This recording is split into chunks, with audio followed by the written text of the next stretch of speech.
I never knew that the #1 cause of death, sleep deprivation. #2 cause of death in America was dehydration. The #3 cause of death in America was lack of physical fitness. I'm born in 1932. And you thought good nutrition is when whatever you like didn't run out till you had enough. And bad nutrition is when it did. And so soda pop and lemonade and Kool-Aid was my drink. See, I'm not aware that the universe is like a big old dumb computer. I never understood that till I had children. I called home one day and said, hey, put your mother on the phone real quick. I need to yell at her. And I heard one of the children ask their mother, why Dad want to yell at you? And I realized children hear what you say, not what you mean. So the computer hear what you say, not what you mean. And so when that computer tells you as a black person and as a woman you need sweetness in your life, it means human dignity. It don't mean soda pop. And if you look at the black folks, if you look at where in racial proportion, where the most cookies, where the most sugar, where the most, you can't go in a white place and find them big old gallon jars of purple drinks and pink drinks and blue drinks. It's because we're reaching for the sweetness that it said. And so I grew up with wanting nothing but me. I don't care how, hot or cold, just wake up in the morning with it. So that's what I thought nutrition was. I thought going across the street to the store. What saved us was economics. You didn't have enough money to eat enough of it. You know, it's like me and you go out to a bar and we dirt poor. And we ain't got enough money to drink enough to affect our driving. So although we had our own taste, it don't mess us up. I get to Chicago and I meet a black woman named Dr. Fulton. You don't have to be honored on this planet. Being honored by thieves don't mean nothing.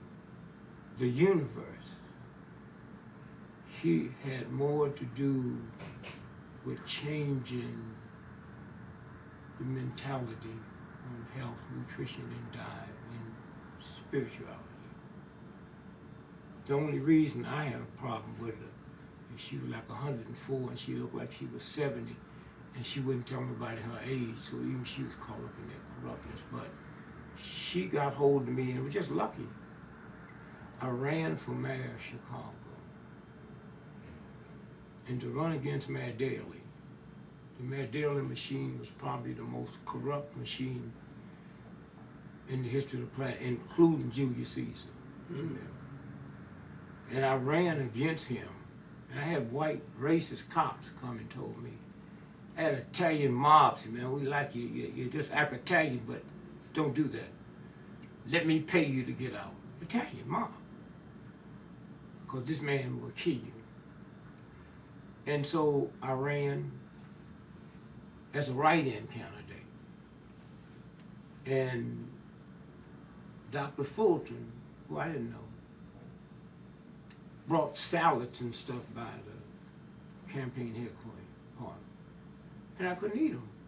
I couldn't feed them because I know the Daley machine would poison all of them. So I threw them away, but I took everybody's name. And had I not had that policy of being kind and thanking folks, I wouldn't know nothing about nutrition.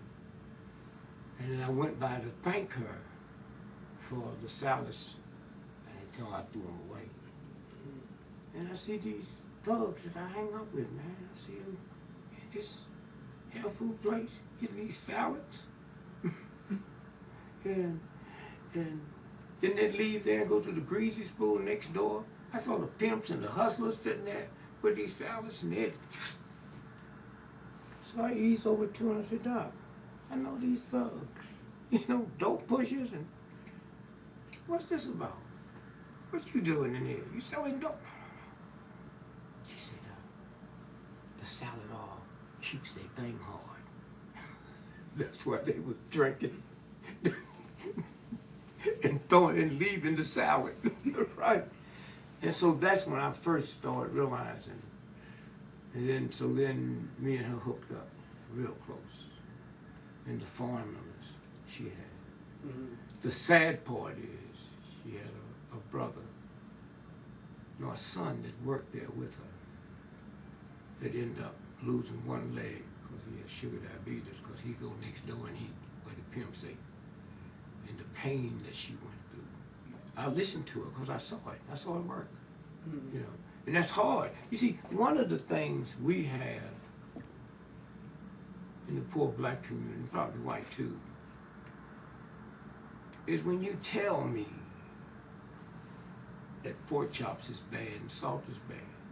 Well, the Ku Klux Klan didn't give me that. My mama gave me that.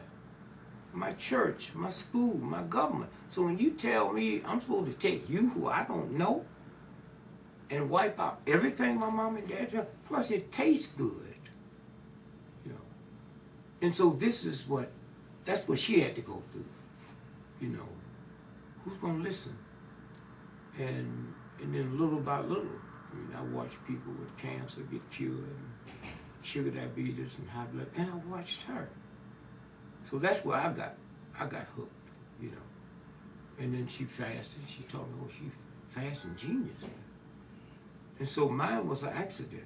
So mine was a complete accident, like most of my life, if it wasn't for the universal order that stepped in.